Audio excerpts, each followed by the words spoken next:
ஏய் மச்சான், இங்க பாத்தியா? Time watch. டைம் ஆச்சா? ஆமாண்டா. இங்க வா, உன்ன ஒரு இடத்துக்கு கூட்டி போறேன். என்னடா? சொல்றேன் வாடா.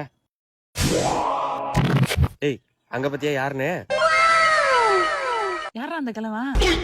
அவரு தெரியாது, அவர் தானே நியூட்டன். இன்னும் கொஞ்ச நேரத்துல அவர் மண்டையில ஆப்பிள் விழும். அதை வச்சுதான் எல்லா லாவையும் கண்டுபிடிச்சாரு. நம்ம இப்ப இந்த ஆப்பிள் விழுவதுக்கு முன்னாடி தடுக்கிறோம். எப்பரா தடுக்க போறோம்? ஒண்ணும் இல்ல, நீ இங்க இருந்து நியூட்டன் தாத்தா அப்படின்னு கூப்பிடு. அவர் வருவாரு. அப்புறம் ஆப்பிள் விழுவோம். நான் அதை எடுத்துட்டு வந்துடுறேன். சரியா? இதான் பிளான். Okay okay. நியூட்டன் தாத்தா. யாரு யாருன்னு கேக்குறல்ல?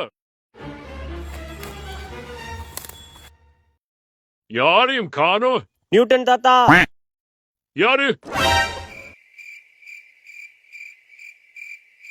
அவ்வளவுதான்டா. இதுக்கு மேல ஒரு லாபம் கிடையாது. அவ்வளவுதான்டா லாவே. ஏய், அங்க பாரு. The cool sound and the bar is invisible.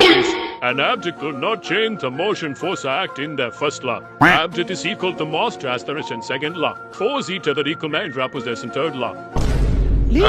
பல வருஷமா கண்டுபிடிச்ச லாவே 3 நிமிஷத்துல கண்டுபிடிக்க வச்சிட்டேடா நாயா. ஏய், நான் என்னடா பண்றது? அந்த ஆள் கண்டுபிடிக்க மாட்டான்னு நினைச்சேன்டா.